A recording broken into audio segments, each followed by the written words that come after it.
Allahumma sholli ala Muhammad. Yang membedakan kaya dengan fakir, kaya dengan miskin itu adalah hatinya. Makanya Rasulullah pernah berdoa kepada Allah.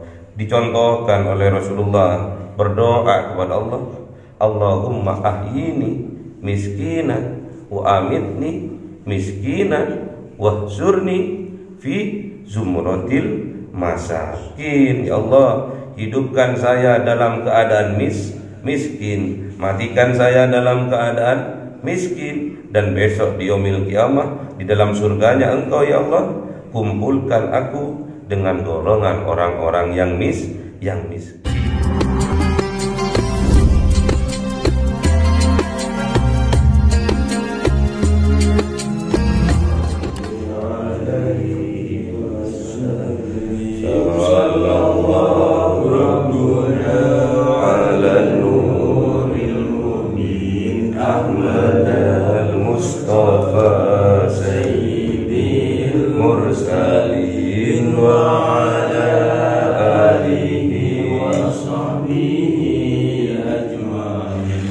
Walhamdulillahi rabbil alamin. Kalamun qadimun la yumallu sama'uhu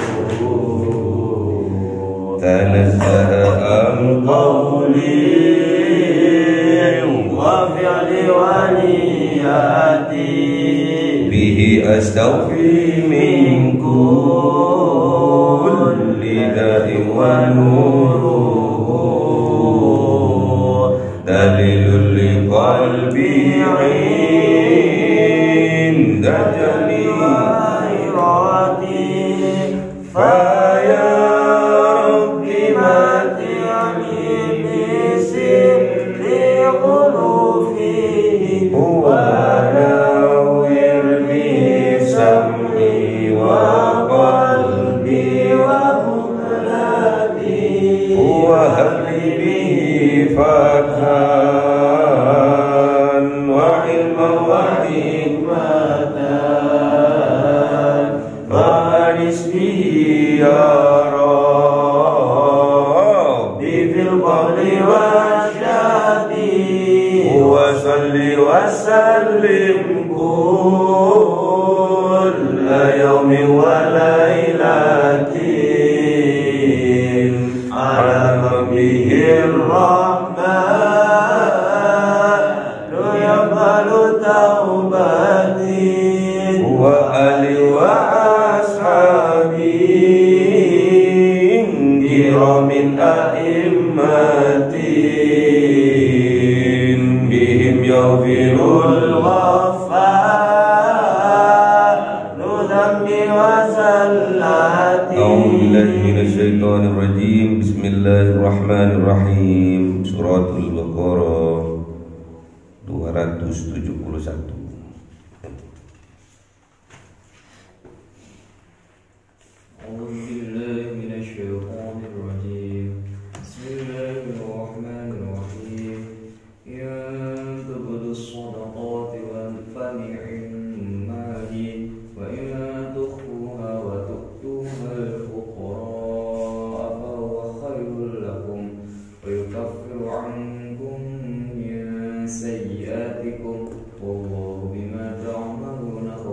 Sadaqallahul azim. Bismillahirrahmanirrahim.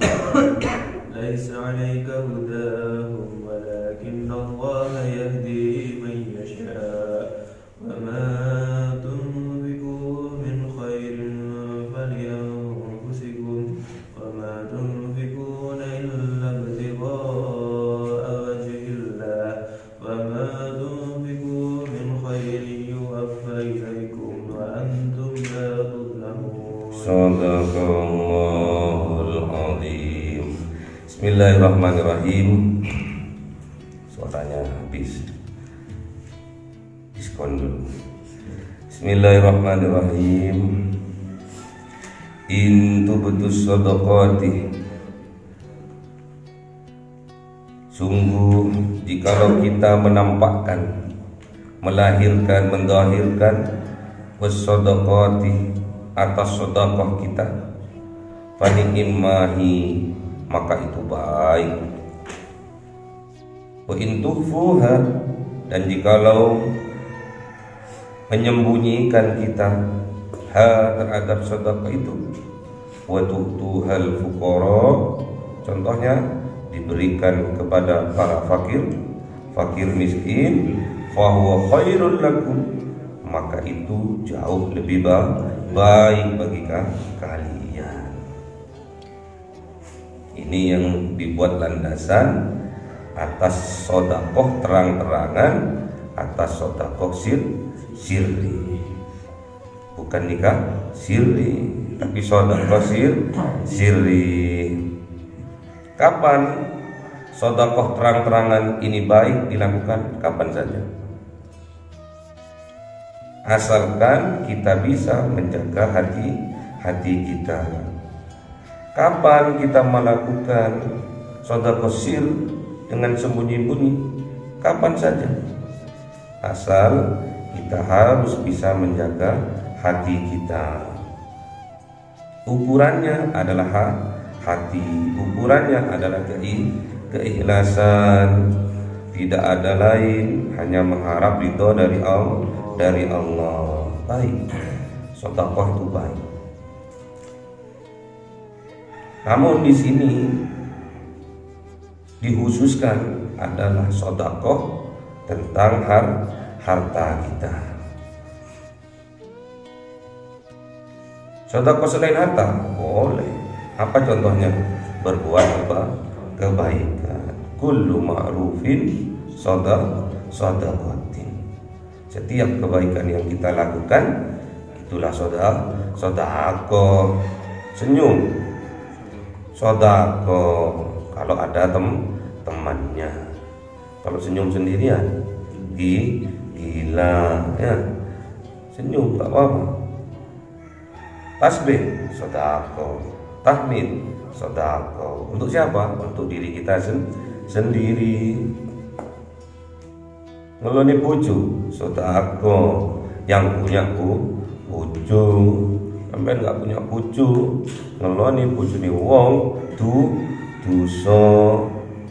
Belum nikah sudah berani ngeloni anake wong dosa. La taqrabuz zina. Menyembunyikan sedekah kita ini khususnya bagi fuqara. Tatkala kita menginfakkan, mensedekahkan harta kita kepada fakir miskin, itu jauh lebih baik bagi kita, asalkan kita tahu caranya. Makanya ada hilaf ulama tatkala kita santunan fakir miskin. Kok santunan fakir miskin? Kalau santunan itu anak yatim ya. Kita santunan memberikan sembako kepada anak yatim, kepada orang yang fakir, yang miskin, secara terang-terangan, wapi baik. Namun jauh lebih baik lagi kalau kita melakukannya sembunyi. Maksudnya sembunyi, nggak ketahuan orang banyak, ketahuan sama sedikit orang, tapi jangan banyak.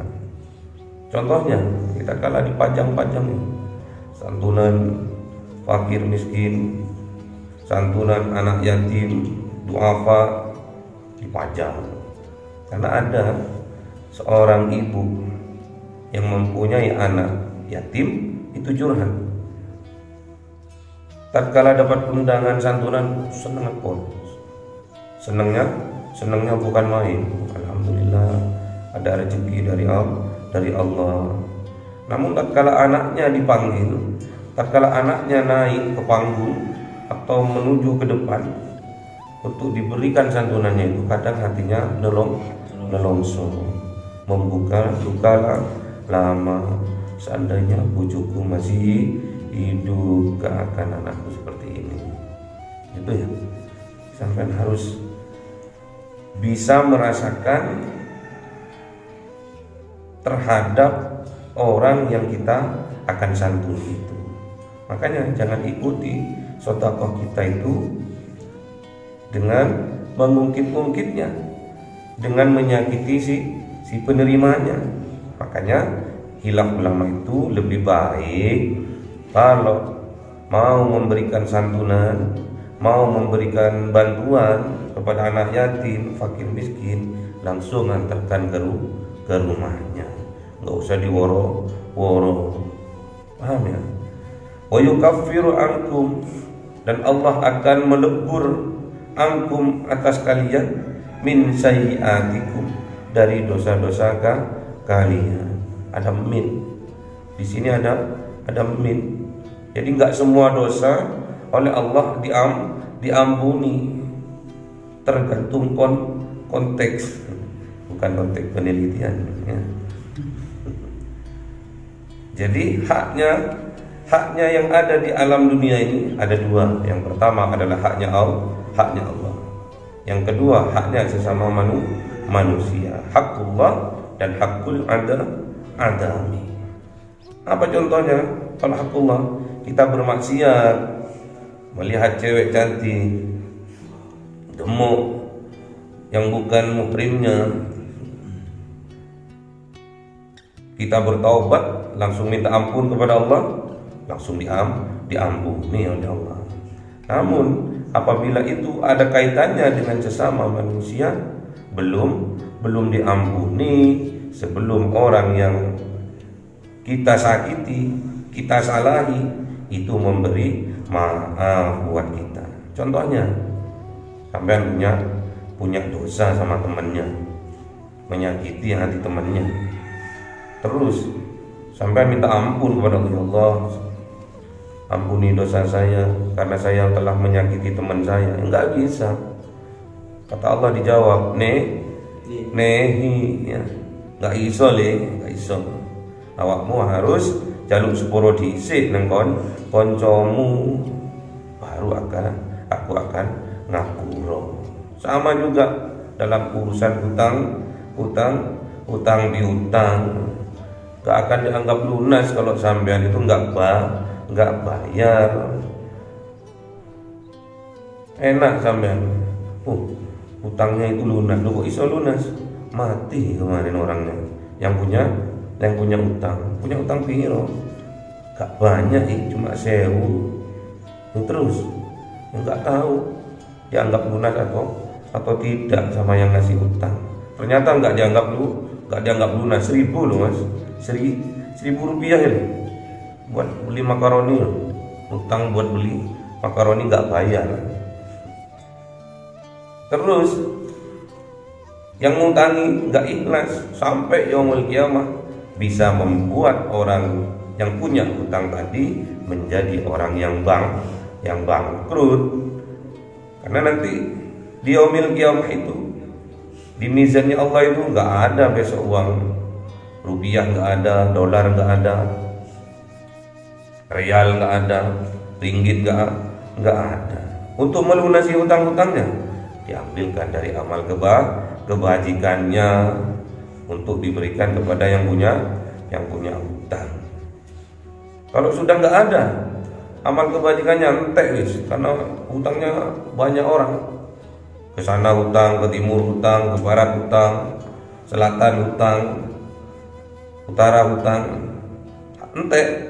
Diambillah dosa-dosa yang menghutangi itu tadi, diambillah dosa-dosanya, diberikan kepada orang yang berhutang, bangkrut nanti.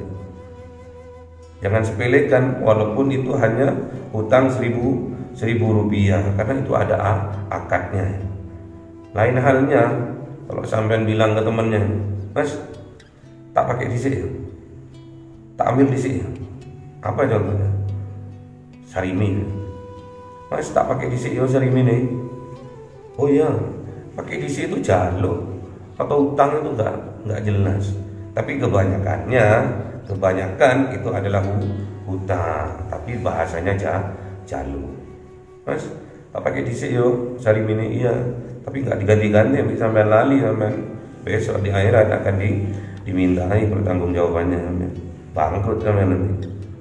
Makanya hindari berhutang kalau tidak ada perlunya. Bukan begadang. Hindari berhutang kalau tidak ada perlunya, cuma main gengsian biar kelihatan borjuis, enggak usah. Wallahu bima ta'maluna khabir. Dan Allah itu dengan apa yang kita lakukan, Allah itu maha mengetahui secara detail. Enggak bisa Allah itu dibujui.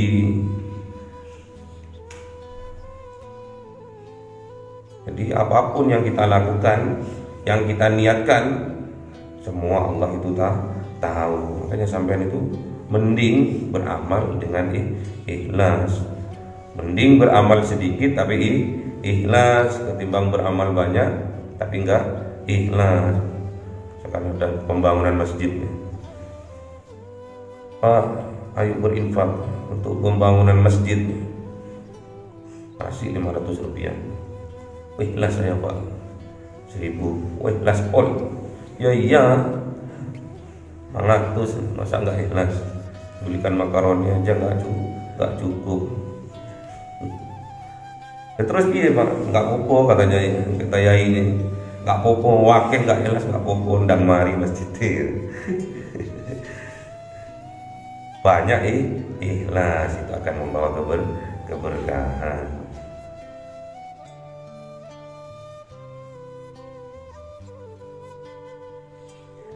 Laisa 'alaika hudahum, bukan hak engkau ya Muhammad, hudahum memberi petunjuk kepada mereka, walakinallah, melainkan Allah lah yahdi yang akan memberi petunjuk mayyasha kepada yang dikehendaki oleh Allah. Wa ma tunfiqu, ini juga ya perlu kita garis bawahi.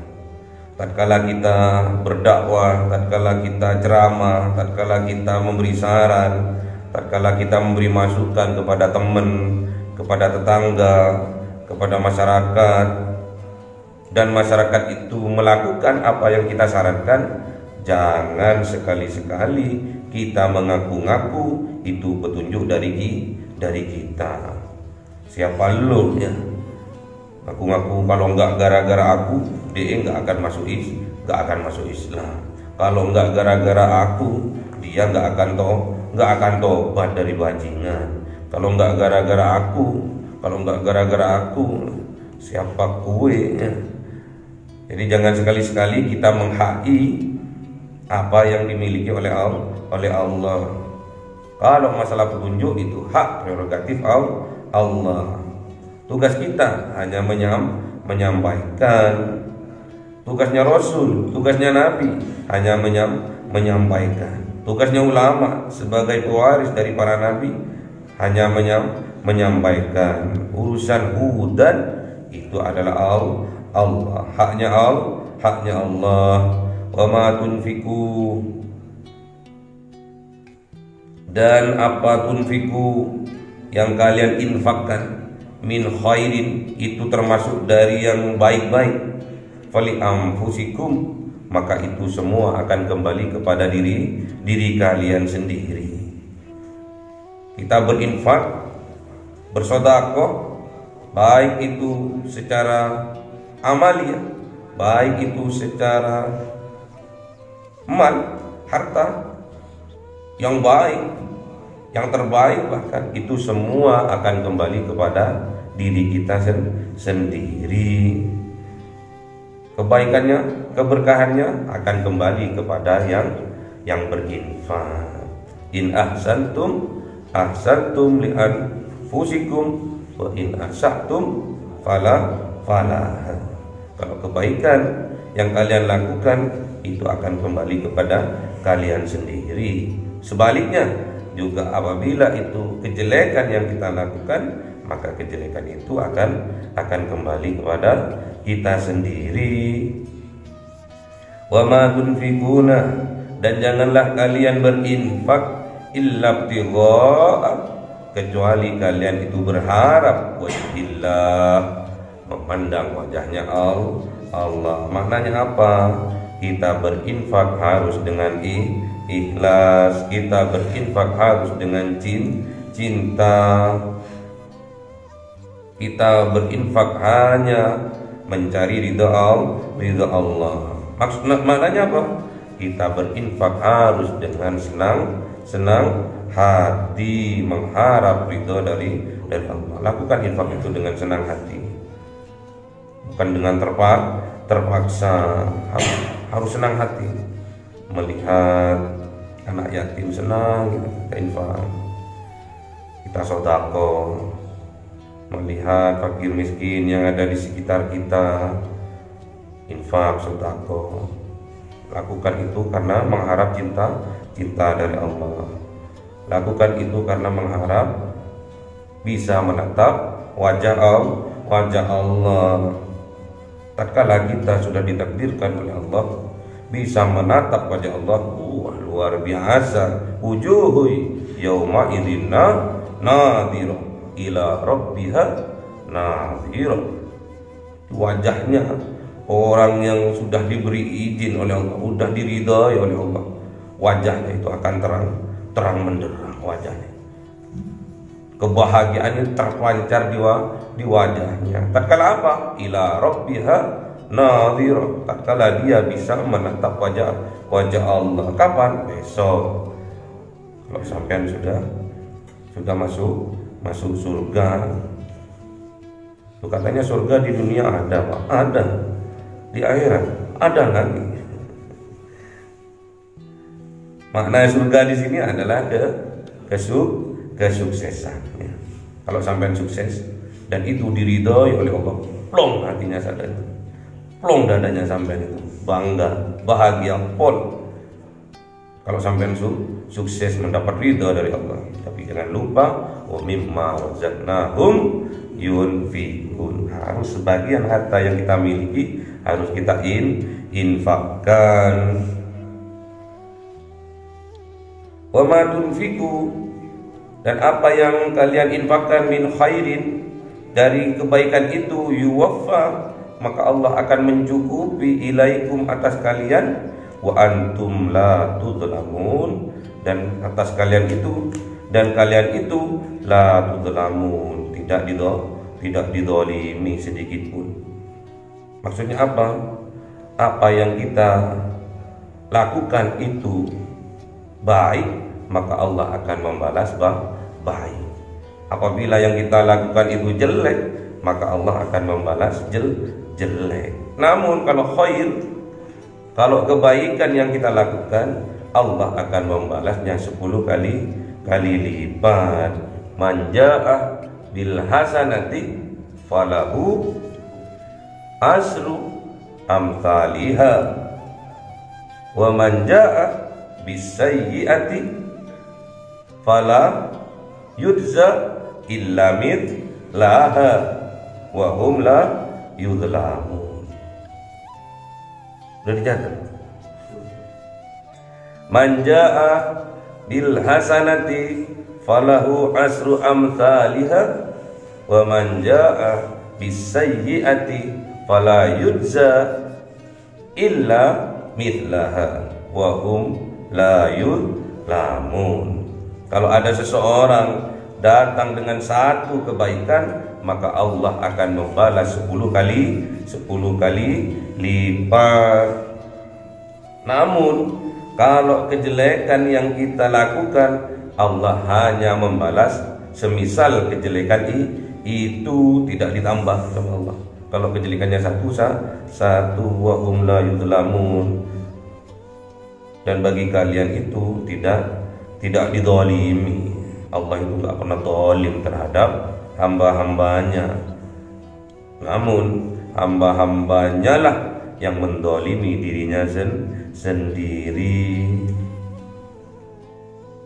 Jadi kita itu harus punya jiwa kaya raya, biar kita bisa berinfak sedekah.